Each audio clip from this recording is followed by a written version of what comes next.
Educational management today is undergoing significant changes.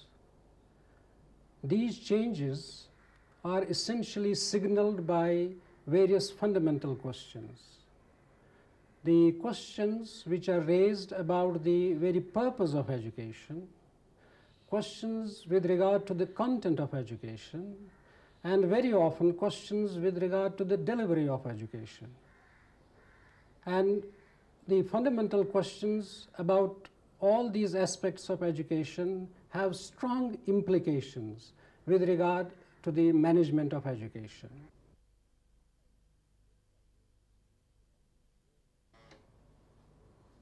Let us have a discussion on the relevance of higher education in broadly two ways.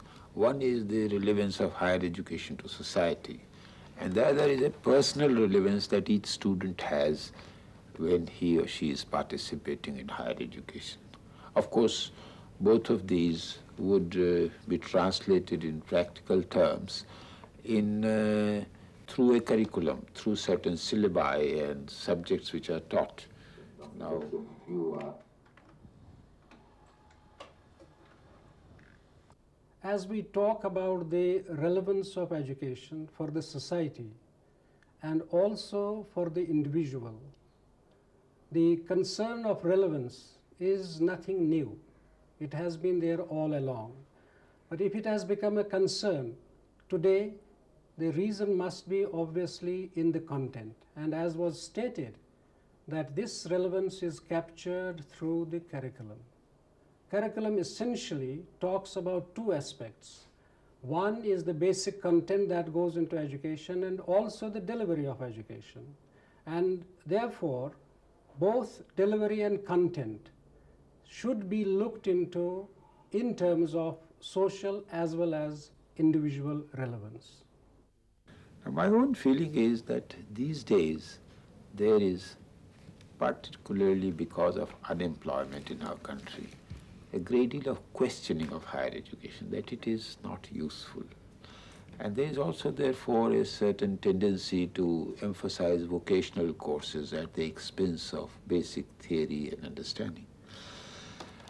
This is all very well, but I still feel that essentially the function of higher education is to develop the sense of personal worth as well as understanding of the world around oneself, through which the individual becomes useful in society. There is on the one hand the examination system which seems to be not catering to anything else. In a sense, it is a sort of an end unto itself. And the teaching that is essentially catered to preparing students for the examination system. On the other hand, there is also this pressure on one side to make this entire exercise relevant to make it have an interface with the economy and the job market and so on. Otherwise, there is a criticism as of today about the dysfunctionality between the relationship between the output of higher education and the input of the job market. Today we are faced with a significant problem, and that is the problem of unemployment. We say that we have lots of educated people around and still they don't get the jobs. We have coined an expression, educated unemployment. Against this, there is yet another issue. That is, we do have jobs available, but we don't have the right kind of skilled people to fill up those jobs. Obviously, something has gone wrong with the content of our education. We do give such education that doesn't permit jobs to people, and at the same time, there are jobs which can't be taken up by people because they are not skilled for those jobs. Something has to be done with the content of our education. We have to bring in that sort of content which can create skilled people, which can create experts who shall fill up the jobs which are looking for men. To my mind, there seems to be two areas of distortion. I would say the distortion, that determines the perception of students, the perception of relevance on the part of the students of what's happening in the classroom. One is the distortion between what's being transacted in the classroom and what's being asked in the examination, which we talked about a little while ago. And another is the distortion between what's being what's being covered by the exams and what's being expected of them in the job market. Yes, there are distortions at various levels. There's a gap between what we do in the classroom, what is transmitted to students in a classroom situation, and also later what we ask at the examination. This is one kind of distortion. The second kind of distortion is what we convey in the classroom and what is really needed in the world of life, the marketplace. Now, how do we fill up these distortions? The educational system that has been on for years, in fact centuries, perhaps has never paid any attention to this kind of thing. And it has become much more important these days because the jobs have become specialized. The jobs now ask for special skills. And therefore, what is expected by parents as well as learners, that whatever time is spent in an educational institution prepares them for the jobs. And they would also like examinations to be in tune with what is given in the classroom, what is demanded in their real life. So the examination also tests them on that very thing, or those very requirements. It has become now usual that we do get a degree somewhere, and later on when we go on for a job, we have to sit for a different test altogether, and we don't seem to be prepared for that test.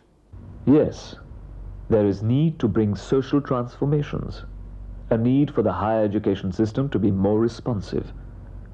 The problems are both complex and interrelated.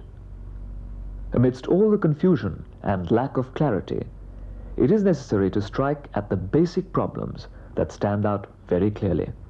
Well, the fundamental problem with the system of higher education in our country and the education system as a whole is that it is being designed and continuously being increasingly modified to serve a very limited purpose of producing the people who can run the administrative apparatus in the country and who can fulfill the requirements of Indian industry. It has not really ever addressed the question of the problems that our society faces and how these are to be resolved. This particular approach of using the education system to fulfill this limited purpose is at the root of practically all the problems of education in this country. 40 years ago, nobody said so, because there were not all that many unemployed people. So my submission would be that the system of education and its curricular practice is made more irrelevant because the economy is making you and us, the students whom we send out of the institution, irrelevant.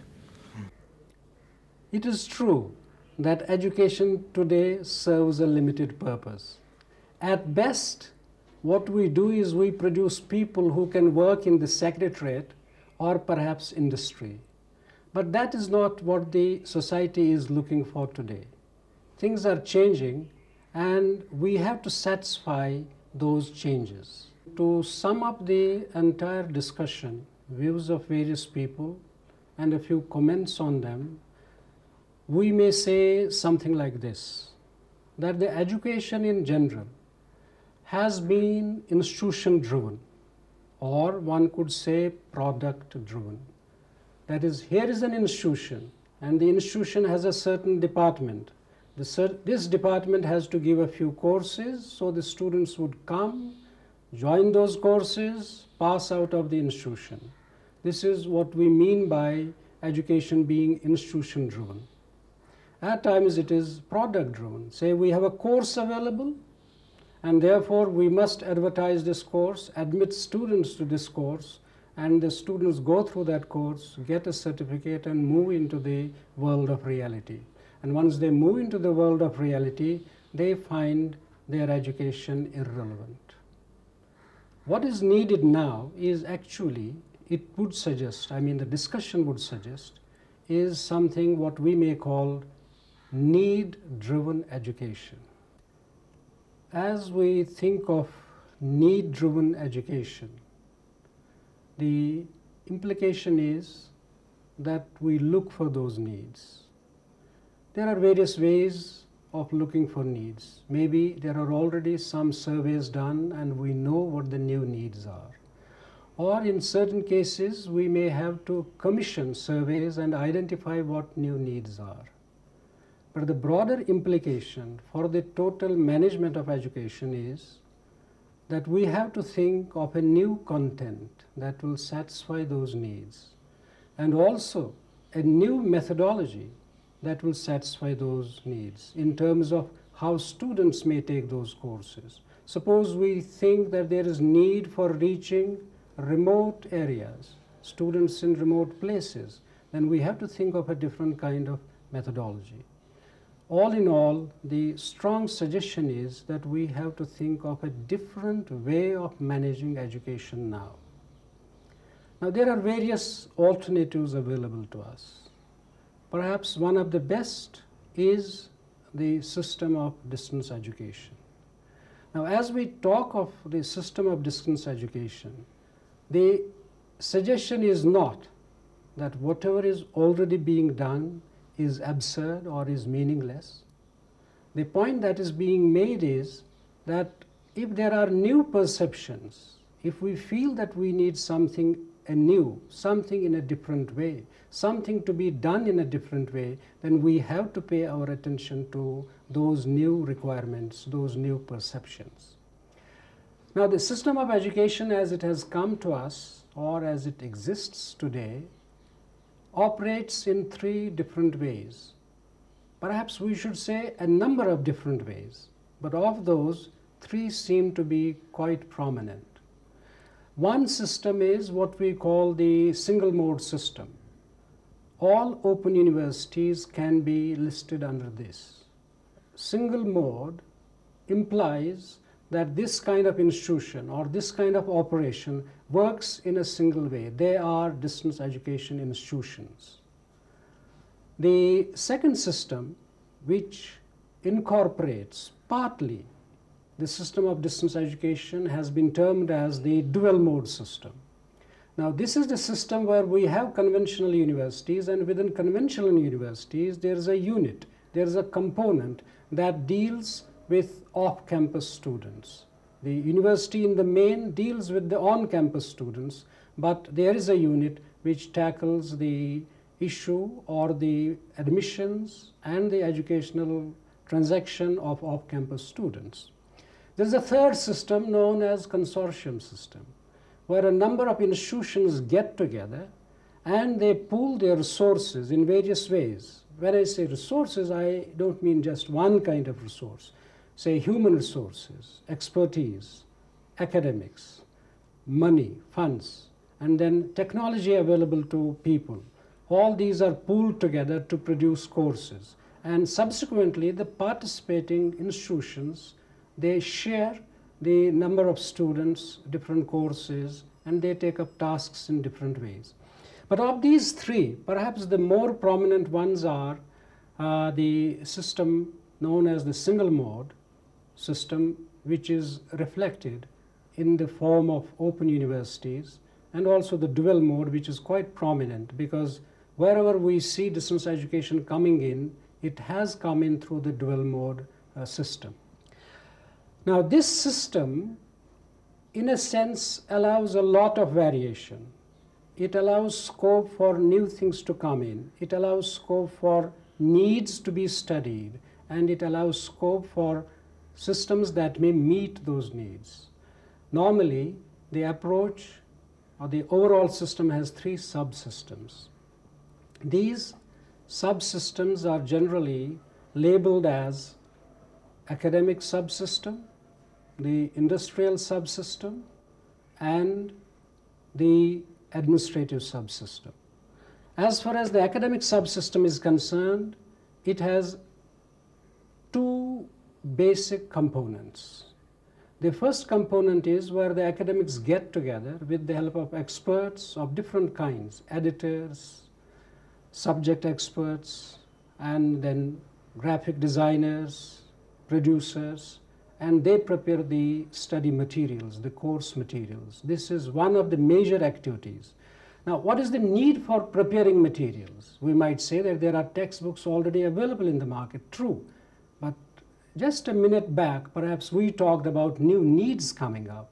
So if there are new needs, those new needs may demand courses of an interdisciplinary type. Therefore, different people have to get together and we have to prepare new study materials. And within the system, the second component is support services. Different students would need different kinds of support, and this subsystem provides for that support. This is broadly the first subsystem. The second subsystem is what we call the industrial system. It involves the production of study materials, whether that is print-based, audio-based, or let us say electronic materials. And the third subsystem is the administrative subsystem, which looks after the management of the entire thing, say finance, let us say finance, and general systems for communication and putting things together. We have just talked about the three subsystems: the academic system, the industrial system, and the administrative system. Now, as we talk about these subsystems, perhaps the real subtleties in connection with the management of all this perhaps are not really clear. And therefore, if we spend a few minutes on the concerns of management, perhaps the issues will emerge more clearly.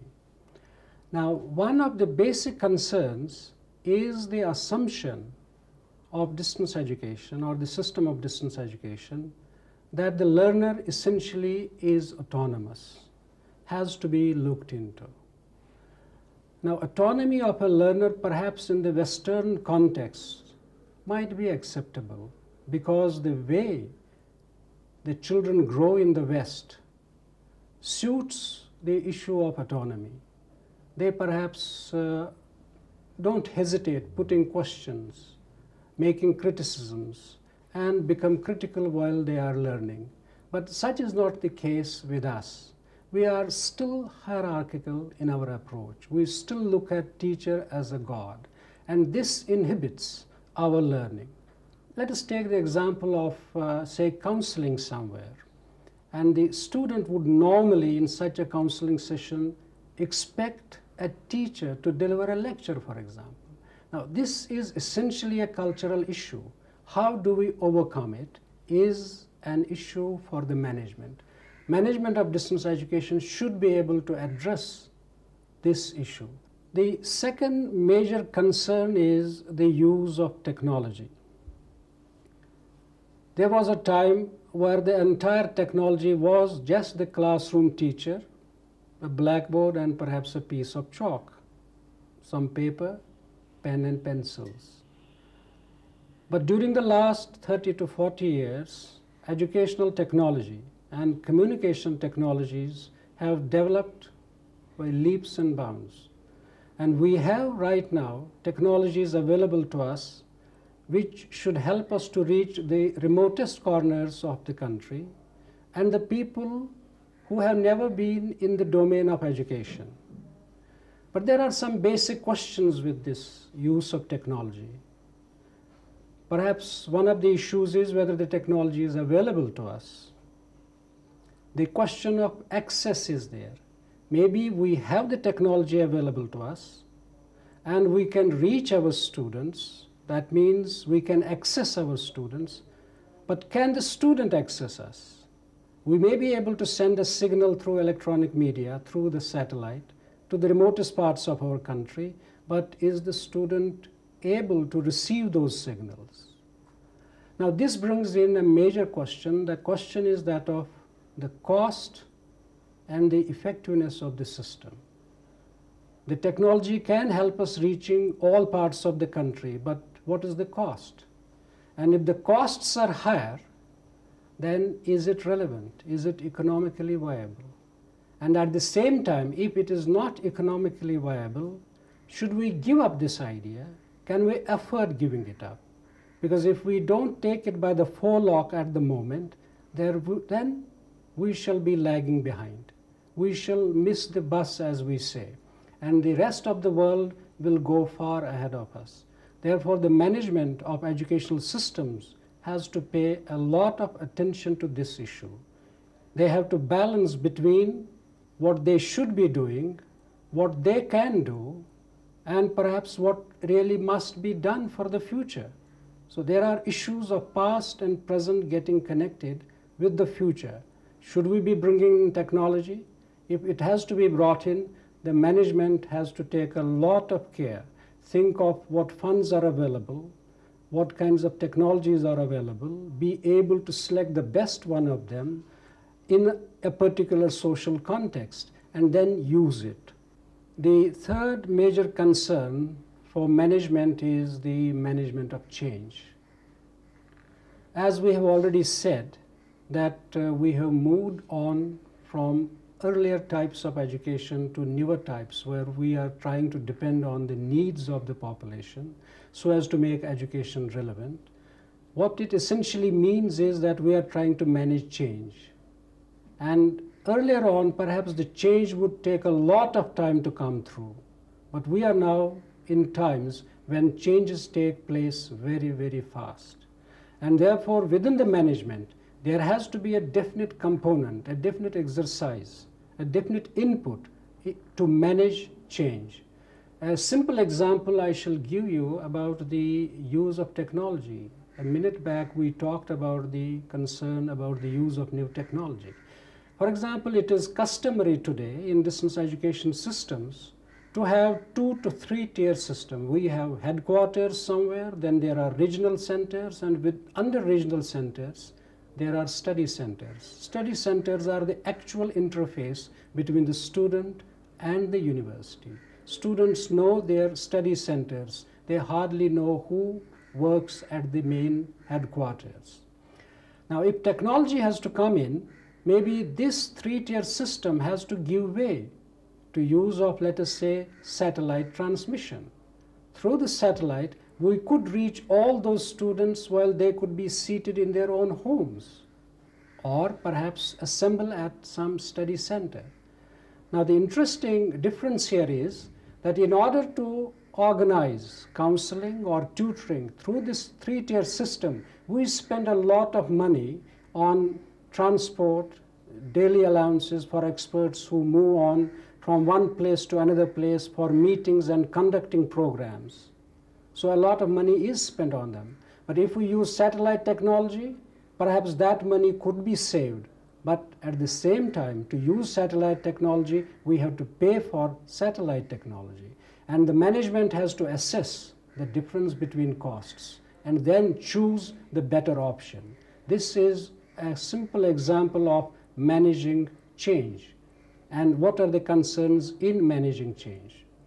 And the last bit that we shall talk about in this context, the major concern, the fourth major concern of management is quality assurance.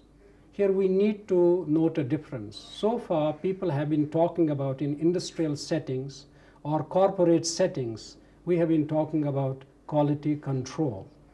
But somehow the word control seems to be derogatory in the present context. And therefore, we talk of quality assurance. This is done by building mechanisms within the entire system. These mechanisms automatically assure the quality of materials, study materials, audio, video, whatever type, quality of the delivery, and whatever else is to be efficient within the system, the inbuilt mechanisms take care of them. Simple example would be, for example, when we think of a new curriculum to meet a new demand. Now, it may be prepared by a single person, but we will have the mechanism of inviting experts, discuss the whole curriculum, the whole outline with them. They will make their inputs and we get a better curriculum. And inputs of this kind are brought in through mechanisms of this type at every stage of the system, which assures quality, and the standards remain what they are. In this presentation, we had 3 points to make. The first point was about the issues that the system of education in India is faced with. And from that on, we moved on to some alternatives that could help us solve those issues. And we identified the system of distance education to see through these problems. And subsequently, we then touched upon at a relatively subtle way, at a subtle level, as to what the concerns of management of education in general are. And prior to that, we had already suggested that those concerns can amply and effectively be taken care of by the system of distance education. Now, in various countries, the basic issues may be very different from what they are in India. The problems of unemployment may not be that acute there. They may be looking for educated people who have the generalistic type of education. But our belief is that the flexibility of distance education system and its management, the variety that it has, can take care of all of them, case by case.